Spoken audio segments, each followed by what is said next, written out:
സ്ഥാനാർത്ഥി നിർണയം വേഗത്തിലാക്കാൻ കോൺഗ്രസ്. KPCC തെരഞ്ഞെടുപ്പ് സമിതി ഇന്ന് യോഗം ചേരും. തെരഞ്ഞെടുപ്പ് മുന്നൊരുക്കങ്ങളും സ്ഥാനാർത്ഥി നിർണയത്തിലെ മാനദണ്ഡങ്ങളും ചർച്ചയാകും.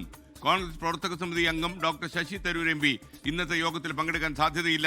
ഡൽഹി ചർച്ചയിൽ ക്ഷണിക്കാത്തതിലെ എതിർപ്പ് K. മുരളീധരൻ യോഗത്തിൽ പ്രകടിപ്പിച്ചേക്കും. വിവരങ്ങളുമായി ഉമേഷ് ബാലകൃഷ്ണൻ തിരുവനന്തപുരത്ത് ചേരുന്നു. Umesh, good morning. K. മുരളീധരനെ ക്ഷണിക്കാത്തതിന്റെ കാരണം എന്താണെന്നാണ് നമുക്ക് മനസ്സിലാകുന്നത്. ഇടതുപക്ഷത്തേക്ക് ചേക്കേറുന്നതിന്റെ ഭാഗമായിട്ടാണോ ഡോക്ടർ തരൂർ ഇന്നത്തെ യോഗത്തിൽ പങ്കെടുക്കാത്തത്? Good morning SK. എന്തായാലും ഈ രണ്ട് വിഷയങ്ങൾ, അതായത് K. മുരളീധരനുമായി ബന്ധപ്പെട്ട് K. മുരളീധരനെ എന്തുകൊണ്ട് ഹൈക്കമാൻഡ് ചർച്ചയ്ക്ക് ക്ഷണിച്ചില്ല എന്നുള്ള കാര്യത്തിൽ ഇപ്പോഴും വ്യക്തമായ മറുപടി കോൺഗ്രസ് നേതൃത്വം പറയുന്നില്ല. കാരണം എല്ലാ മുൻ KPCC അധ്യക്ഷന്മാരെയും യോഗത്തിലേക്ക് ക്ഷണിച്ചിട്ടില്ല എന്നാണ് അനൌദ്യോഗികമായി നൽകുന്ന വിശദീകരണം. അതേസമയം ശശി തരൂർ നേതൃത്വവുമായി ചെറിയ രീതിയിൽ ഇടഞ്ഞു നിൽക്കുകയാണ്. പക്ഷേ CPI-യുമായി അടുക്കുന്നു എന്നുള്ള വാർത്തകൾ പൂർണ്ണമായി ശശി തരൂർ പക്ഷവും ഒപ്പം കോൺഗ്രസും CPI-ഉം നിഷേധിക്കുന്നുണ്ട്. എന്തായാലും ഇന്നത്തെ യോഗത്തിൽ ഉച്ചയ്ക്ക് ശേഷമാണ് യോഗം നടക്കുന്നത്. ഉച്ചയ്ക്ക് ശേഷം നടക്കുന്ന യോഗത്തിൽ പങ്കെടുക്കാൻ സാധ്യതയില്ല എന്നുള്ള ഒരു അറിയിപ്പാണ്, അത്തരമൊരു വിവരമാണ് പുറത്തു വരുന്നത്. എന്തായാലും ഇപ്പോഴും പൂർണ്ണമായി പങ്കെടുക്കില്ല എന്ന് കൃത്യമായി ശശി തരൂർ പക്ഷം പറയുന്നില്ല എന്നുള്ളതും വ്യക്തമാണ്. എന്തായാലും ഉച്ചയ്ക്ക് ശേഷമുള്ള യോഗം നിർണായകമാണ്. പ്രധാന കാരണം ഇന്ന് സ്ഥാനാർത്ഥി നിർണയവുമായി ബന്ധപ്പെട്ട സ്ഥാനാർത്ഥികൾക്ക് വേണ്ടിയുള്ള മാനദണ്ഡം നിശ്ചയിക്കുക എന്നുള്ളതാണ് പ്രധാനമായി യോഗത്തിലെ അജണ്ടയായി വരുന്നത്.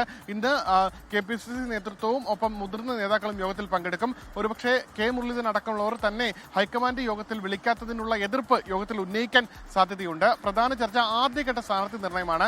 ആദ്യഘട്ട സ്ഥാനാർത്ഥി നിർണയത്തിൽ സംവരണ മണ്ഡലങ്ങൾ, ഒപ്പം സിറ്റിംഗ് സീറ്റുകൾ എന്നിവയിലെ സ്ഥാനാർത്ഥികളെ തീരുമാനിക്കാനാണ് തീരുമാനിച്ചിരിക്കുന്നത്. കൂടാതെ കോൺഗ്രസിന് വലിയ ശക്തി കേന്ദ്രങ്ങളല്ലാത്ത സ്ഥലങ്ങൾ, സാധാരണഗതിയിൽ CPM-ന് കൂടുതൽ ക്ലീൻ സ്വീറ്റായ ധർമ്മടം ഉൾപ്പെടെയുള്ള മണ്ഡലങ്ങൾ, ആ മണ്ഡലങ്ങളിലും ഇന്ന് സ്ഥാനാർത്ഥിയെ തീരുമാനിക്കാൻ ഒരു സാധ്യതയുണ്ട്. അതിനുശേഷം ജില്ലാ കമ്മിറ്റികളുമായി, അതായത് തിരുവനന്തപുരം, കൊല്ലം, പത്തനംതിട്ട ജില്ലകളിലെ ജില്ലാ കമ്മിറ്റികളുമായും KPCC നേതൃത്വം ആശയവിനിമയം നടത്തും. നാളെയും മറ്റന്നാളുമായി മറ്റ് ജില്ലകളുമായുമുള്ള ആശയവിനിമയം തുടരും. പ്രധാനമായി ഈ സ്ഥാനാർത്ഥി നിർണയിച്ച ഇന്ന് തീരുമാനിക്കുന്ന സ്ഥാനാർത്ഥി നിർണയങ്ങൾ താഴെത്തട്ടിൽ അറിയിക്കുക എന്നുള്ളതാണ് ഈ ജില്ലാ കമ്മിറ്റികളുള്ള യോഗത്തിന്റെ പ്രധാന അജണ്ട. എന്തായാലും ഇന്ന് മറ്റ് ചർച്ചകൾ നടക്കുമ്പോഴും വലിയ തർക്കങ്ങളിലേക്ക് കടക്കാൻ സാധ്യതയില്ല. കാരണം വലിയ തർക്കങ്ങളില്ലാത്ത സീറ്റുകളായിരിക്കും നിശ്ചയിക്കുക. അതേസമയം മറ്റൊരു പ്രശ്നം എന്ന് പറയുന്നത് തൃപ്പൂണിത്തുറയിൽ K. ബാബു പിന്മാറിക്കഴിഞ്ഞാൽ മറ്റൊരാളെ നിശ്ചയിക്കണം. ഇപ്പോൾ പാലക്കാട് സിറ്റിംഗ് സീറ്റാണ്. പാലക്കാട് രാഹുൽ മങ്കൂട്ടത്തിന് പകരം മറ്റൊരാളെ നിർണ്ണയിക്കണം. ഈ രണ്ട് കാര്യങ്ങളും ഇന്ന് ചർച്ചയ്ക്ക് വന്നാൽ ചിലപ്പോൾ മറ്റ് തർക്കങ്ങൾക്കോ മറ്റ് അഭിപ്രായ ഭിന്നതകൾക്കോ സാധ്യതയുണ്ട്. SK.